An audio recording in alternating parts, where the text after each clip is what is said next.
संस्कार विहीन जीवन कोई जिंदगी नहीं। हमारी भारतीय संस्कृति में, भारतीय परिपाटी में 16 संस्कारों की चर्चा की जाती है। उसमें सबसे प्रथम संस्कार क्या है, किसी को पता है? गर्भाधान संस्कार। सभी माता बहनों से मेरा निवेदन, जो शादीशुदा माताएं बहनें, जब भी आपको शुरुआत में पता चले, शुरुआती दौर पर, कि आपको गर्भ ठहर गया, प्रेग्नेंट, ध्यान रखना उसी दिन से आप सावधान हो जाइए।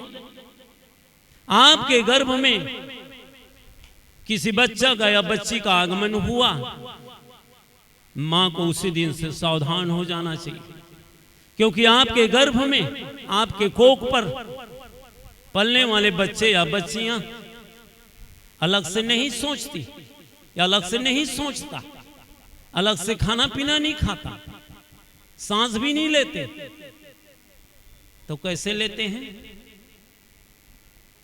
कैसे जिंदा रहते गर्भ के बच्चे? कोई बताएंगे कैसे रहते हैं? कोई कह रहे हैं ऑक्सीजन लगा दिया जाता है। अरे अंदर में कैसे ऑक्सीजन लगेगा? मां का सांस लेना, मां का बोलना, मां का देखना, मां की जैसी मन की भावनाएं होती है, मां जो सोचती, जो देखती है, उस गर्भस्थ शिशु को गहरा प्रभाव पड़ता है। इसलिए यही से सावधान हो। जो माताएं इधर उधर लड़ेगी, इधर उधर देखेगी, खाने पीने की लोलुपता होगी, लालच होगी, उनके बच्चे भी लालची होंगे। आइए एक उदाहरण, एग्जाम्पल से हम समझने का प्रयास करें। एक बहन थी, उनका एक संयुक्त परिवार था। संयुक्त परिवार समझते हैं? समझ रहे हैं ना? कहना चाहिए कि लंबा चौड़ा परिवार था। और जिस बहन की हम चर्चा कर रहे हैं, उसका हस्बैंड, उसका पति गवर्नमेंट जॉब पर था, और उस घरों में, परिवारों में संतों का आगमन हुआ करता था। सत्संग, ज्ञान, चर्चा, कीर्तन, भजन की चर्चाएं हुआ करती थी। पूरे धार्मिक लोग समय समय से संत उस घरों में मेहमान बनकर आते थे। लेकिन उस बहन को जो बच्चा पैदा हुआ, वो बच्चा बड़ा नटखट था, उपद्रवी स्वभाव का था। किसी के ऊपर थूक दे, किसी की काली कापी कलम चुरा लाए। उसकी मम्मी उसकी गंदी आदतों से बड़ा हैरान हो गई। समझाए, बच्चा को समझ में ना आता था। उसके घर परिवार के लोग भी परेशान हो गए। कितना सुंदर घर, इतना सुंदर माहौल, इतना अच्छा वातावरण, जहां रात दिन सत्संग, चर्चा, पूजा पाठ, आराधना, ज्ञान भक्ति में सभी का मन सराबोर। और ऐसे सुंदर परिवारों में, ऐसे सुंदर जगहों पर ऐसे नटखट बच्चा, उपद्रवी स्वभाव का शैतान बच्चा कहां से पैदा हो गया? उनके गंदे स्वभाव से मां बाप अजीज आ गए। सोचा को ऐसे तो काम नहीं चलेगा। तो उसकी मम्मी, उसकी अम्मा उस बच्चे को लेकर डॉक्टर के पास गए। किस डॉक्टर के पास? ये सर्दी जुकाम बुखार वाले डॉक्टर के पास नहीं। किसके पास? मनोचिकित्सा के पास। आप लोगों को कभी मनोचिकित्सा के पास जाना हुआ होगा, अपने माइंड डिस्टर्ब पर नहीं तो कम से कम दूसरे के साथ, तो आप लोग देखेंगे। और डॉक्टर सर्दी जुकाम बुखार वाले डॉक्टर तो आपको पूछते हैं कैसा लग रहा है? डॉक्टर साहब यहाँ दर्द हो रहा है, फटाक से दवाई लिख देता है। फिर बता दो डॉक्टर साहब बगल भी दर्द करता है, उसकी भी दवाई लिख देगा। लेकिन मनोचिकित्सक पागलों से बात नहीं करते। हम गए, हमारे एक संत थे, समय समय से उसका दिमाग अपसेट हुआ जाता था। वो अच्छे पेंटर थे, मिट्टी के मूर्ति भी उकेर लेते थे, अच्छी अच्छी हैंडराइटिंग थी। उसका दिमाग डिस्टर्ब हो जाता था। तो उस बच्चे की मम्मी अपने बेटे को लेकर मनोचिकित्सक के पास गई, बोले सदगुरुदेव की आप लोगों का शरीर बस बैठा है। तो उसकी अम्मा मनोचिकित्सक के पास लेकर गई। मनोचिकित्सक ने देखा, उसकी आंखों पे आंख डाला, गहराई से उसकी आंखों के उठने वाली पलकों को, उनकी आंखों के हरकतों को डॉक्टर साहब बड़े निहारा देखा। मनोचिकित्सक लोग पागलों के आंखों को ही देखते, आंखों पे आंखें गाड़ देते, पागल और डॉक्टर की आंखें चार हो जाती। जब बच्चे को अच्छे तरीका से डॉक्टर देखा, उसके बाद अपनी नजर उसकी मम्मी की तरफ फेरा। फिर वो मनोचिकित्सक पूछता है, बहन जी ये बस सही सही बताना, जब तू प्रेग्नेंट थी, बच्चा गर्भ में था, तो तुम क्या देखती थी, क्या सुनती थी, आपकी मन की मनोदशा क्या थी? उस बहन ने कहा कि डॉक्टर साहब, हम हमारे पति देवता परिवार से अलग रहते हैं। सुबह मैं उठती हूं, चाय नाश्ता बनाती हूं, पति को नाश्ता करा के टिफिन डाल के उसको विदा कर देती हूँ, ऑफिस चला जाता है, बच्चे भी खा पी कर स्कूल चले जाते हैं। फिर उसके बाद मैं घर की साफ सफाई सारा काम करके नहाती धोती हूँ, फिर ब्रेकफास्ट करती हूँ। अब ब्रेकफास्ट करते करते टीवी देख लिया करती हूँ।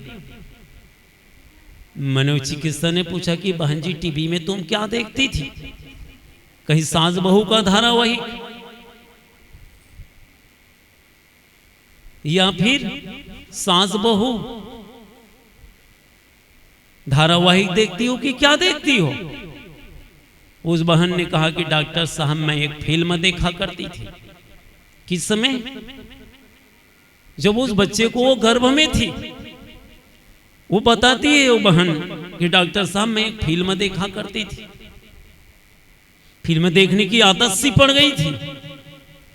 डॉक्टर ने पूछा कि बहन जी तुम कौन सी फिल्म देखती थी? उस बहन बड़े पुराने जमाने ओल्ड जमाने की महिला थी। उसने कहा कि डॉक्टर साहब मैं शोले की फिल्म देखती थी और शोले के फिल्म को 16 बार देख डाली। डॉक्टर ने गौर फरमाया, कहा कि बहन जी तू जब प्रेग्नेंट थी, गर्भ थी, तो शोले की फिल्म को 16 बार देखी, तो तेरा बेटा गब्बर सिंह नहीं बनेगा तो और क्या बनेगा?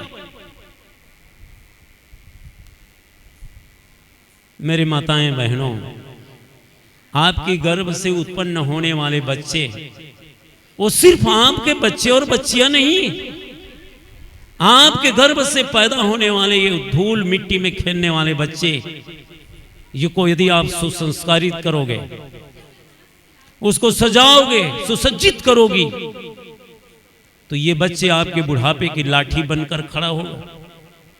ये बच्चे धूल मिट्टी में खेलने वाले आज के वे बच्चे ये भारत के कर्णधार हैं। इन्हीं बच्चे में डॉक्टर, मास्टर, इंजीनियर, इन्हीं बच्चियों में झांसी की रानी, झलकारी बाई, सुभाष, नेहरू, अरे अनेक हस्तियां इसके जीवन की गर्त में छुपे हुए हैं।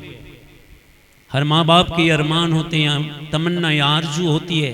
हर माँ बाप का एक रंगीन सपना होता है कि मेरे बेटे मेरी बेटियां आगे चलकर कुछ अच्छा काम करें, अपना नाम रोशन करे, माँ बाप का करे, परिवार का करे। हर माँ बाप की बड़ी तमन्ना होती, बड़ी इच्छा होती है कि बच्चे को बहुत ऊंची उड़ान पर देखना चाहते हैं। ये माँ बाप की बहुत अच्छी सोच है, आपकी सोच काबिले तारीफ है।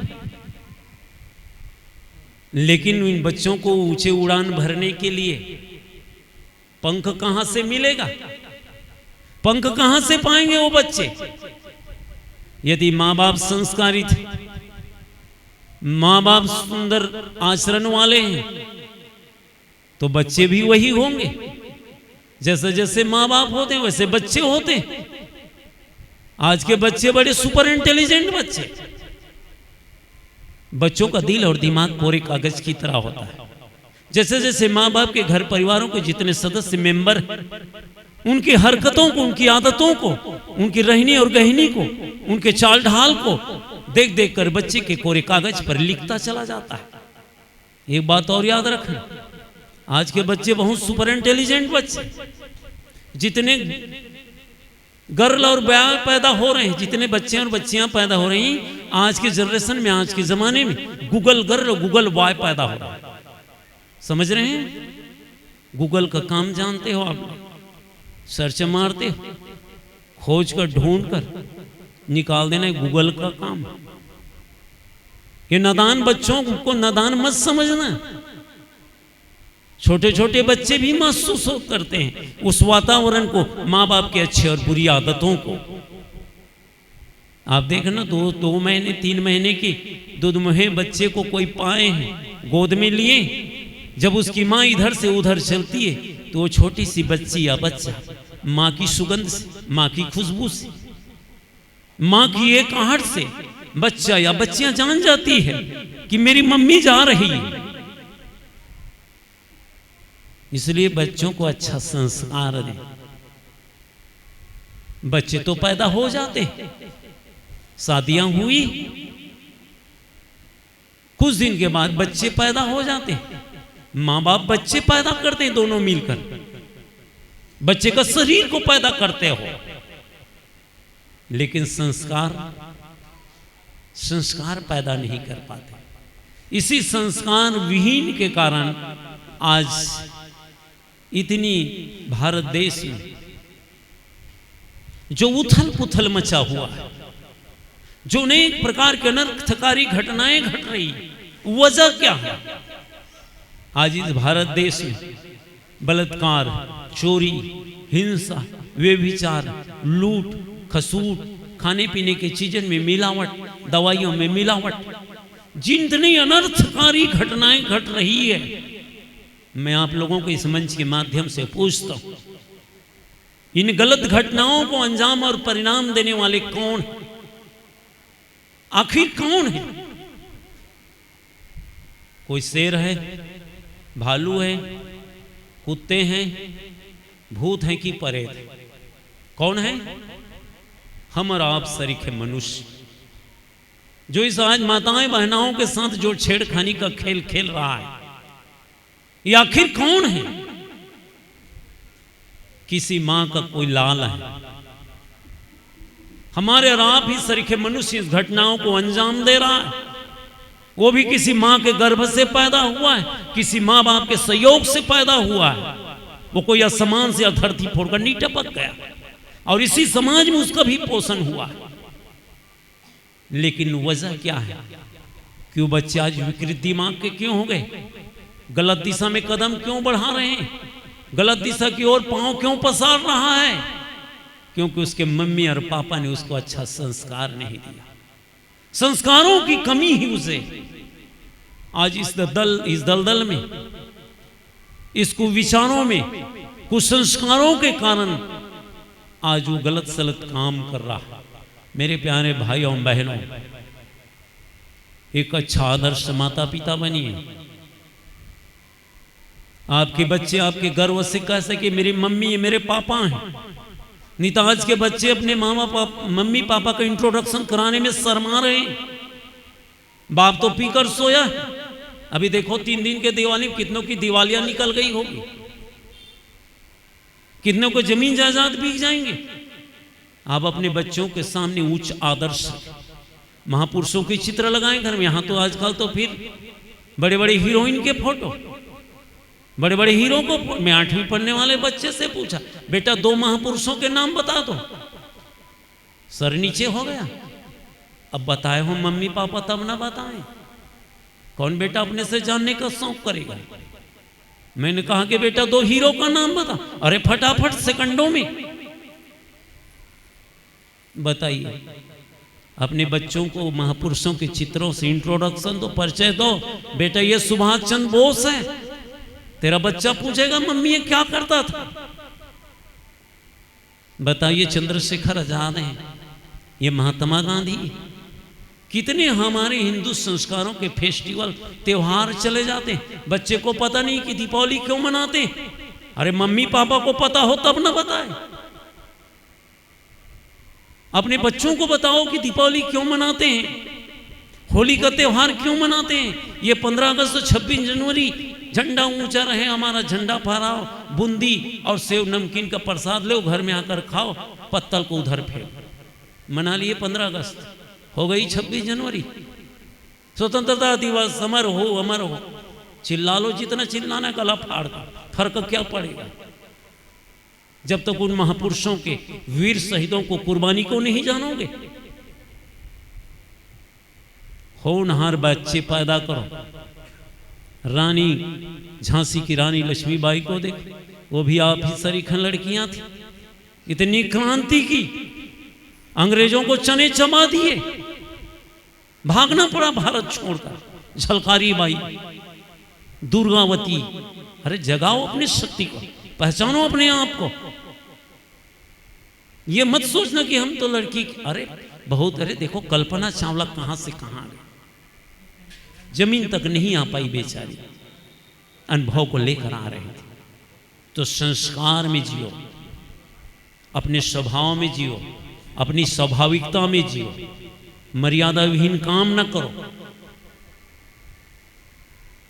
मर्यादा के बंधनों को ना तोड़ो, तभी आपकी इज्जत रहेगी। आन बान शान को बनाए रखे, हमेशा सर ऊंचा करके जिए,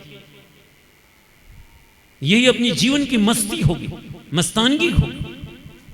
धर्म और कर्म में मन नहीं लगता, बड़े मुश्किल से तो आप लोग बैठे, कितने बार अनाउंस करने पर। अभी देखना तैयारी चल रही इधर प्रोग्राम का, रात में देखना एक आवाज ही काफी है, मारा मारी मच जाएगी, कितनी गंदगी साफ हो जाएगी, सुबह वो जगह देखने लायक हो जाएगा।